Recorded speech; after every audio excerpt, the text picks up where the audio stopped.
pagkain namin guys. Pagkain namin to guys. Japanese rice. Yan. With ice cream pa, may fruit salad. Yan. Hindi ako kung ano ito nakalagay.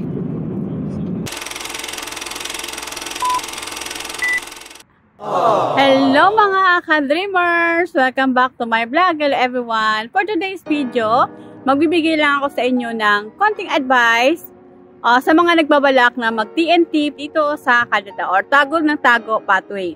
Ito po ay para sa mga tourist visa or visitors visa dito sa Canada or pwede din po sa mga may work permit at naghahangad ng mas malaking sahod dito sa Canada. Huwag niyo pong sasapalaran yung malaking sahod dito sa Canada kung kayo po ay nakahanap ng mas malaking sahod. Kasi hindi nyo alam guys na baka yung lilipatan nyo ay hindi naman po i-process yung work permit nyo.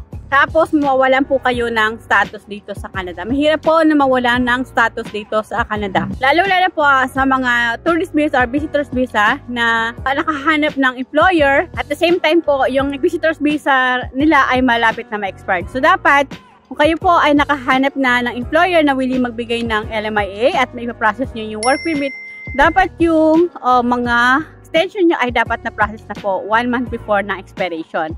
Kasi guys, huwag nyo pong idepende sa process ng work permit kasi medyo matagal po ang processing ng work permit. So, mas maganda na i-apply nyo na po agad yung extension nyo para hindi kayo mawala ng status dito sa Canada. At least, while waiting po to approve ng work permit nyo ay meron kayong valid visitors permit dito sa Canada. So, hindi kayo mawawala ng status. Kasi napakahirap guys, mawalan kayo ng status. At saka po, lalo na din po sa may mga work permit holder na naghahangad o nakahanap ng mas malaking sahod, huwag niyo po kayong maghangad agad ng malaking sahod. Kasi pagdating naman ng time na PR na kayo ay mararating nyo rin po yan. May experience nyo din yan na makapag-sahod ng mas malaki. Kasi mas maganda naman po na mas mababa yung sahod natin. At the same time po, yung employer natin mabait at willing naman tayong tulungan na makapag-apply ng permanent residence. So, agad-agad tayong maghangad ng mataas. Kailangan mag-enough na yung sahod natin na mababa lang. Ang importante ay yung employer natin ay willing tayong tulungan na makapag-apply ng permanent residence. Kasi yan po yung pinaka-importante dito guys, na maging permanent tayo para kung ano yung mga trabaho nyo, yung mga line of work nyo, at kung talagang professional kayo, ay hintayin nyo lang po na maging permanent residence kayo dito. Kasi pag permanent residence na kayo, ay pwede nyo na pong makamit yan. So ngayon, for the meantime, habang naka-work permit pa kayo, tourist visa or visitors visa, po agad kayo mag-jump sa taas. I-enjoy nyo lang yun sa mababa. Kasi darating din po tayo sa hinahangad natin na trabaho. Kasi yun nga, mahirap mawala ng status dito sa Canada. Tulad ko guys, ako po ay nag-apply na rin po ng work permit application as a caregiver dahil medyo matagal po yung processing ng work permit. Ang IRCC po ay binigyan niya po ako ng extension ng aking work permit dito sa Canada. So, para hindi ako mawala ng status guys. Pwede naman din po ako mag-apply ng visitors record dito sa Canada. Pero dahil binigyan naman po ako ng IRCC ng work permit extensions as a housekeeping po, ay no need na po. So, ibig sabihin, meron po akong status dito sa Canada while waiting po ng new work permit po. So, yun nga guys, kahit hindi ko in-apply yung sa IRCC, ay binigyan po nila ako ng extension sa aking work permit para hindi ako mawala ng status. Kasi pag nawalan ako ng status dito sa Canada, while waiting ng aking work permit, ay hindi po ako pwedeng magtrabaho. So yun nga guys, kung mawawalan ako ng status dito sa Canada, ay mahirapan po ako. So, magko-conflict po yun. Makikita po yun ng IRCC pagdating ng panahon na mag-apply ako ng permanent residence. So, pwede din naman po ako magtrabaho, pero cash job po yun. Cash job means hindi po declared yung salary ko. So, hindi ako magbabayad ng tax.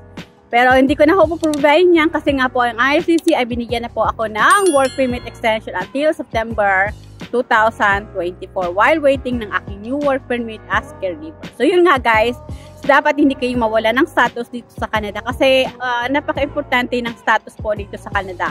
Mahirap magtago-tago dito sa Canada. Mahuuli din po kayo. Maditrace din po kayo ng IRCC kasi marami po mga tao dito na talagang willing kayong isumbong sa IRCC.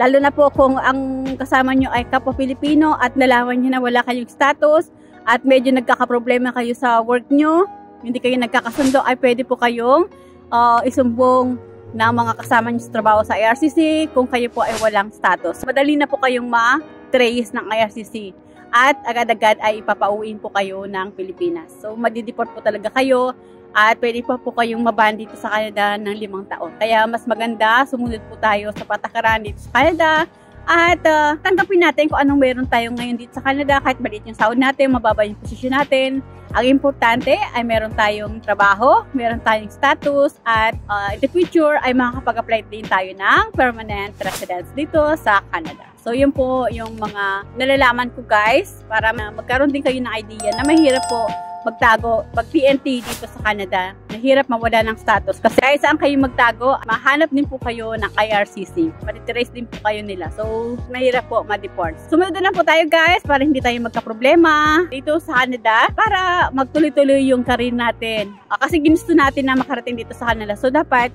pangalagaan natin at i-enjoy natin kung ano meron tayo sa ngayon. Kasi in the future ay magiging okay din po ang lahat. Hanggang maging permanent residence tayo dito sa Canada kasi po mahirap po, wag po tayo mag-jump agad sa taas. Okay guys?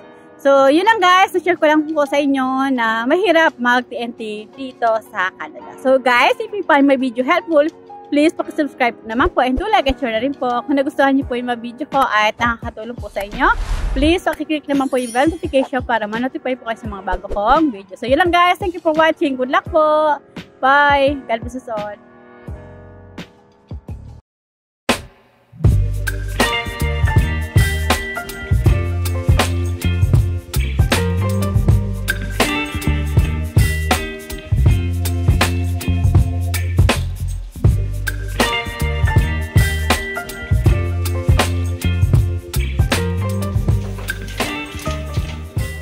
Ayan o, Japanese toys. Ito guys, yung yung toy shop dito sa airport.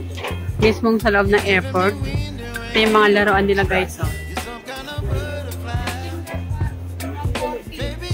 Ayan, mga souvenir. Ayan o.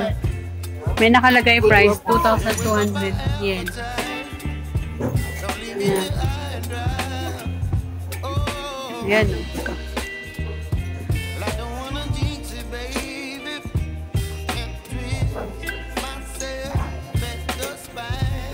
Ano to? Mario? Yan. Ito yung mga laruan dito sa airport. Yan.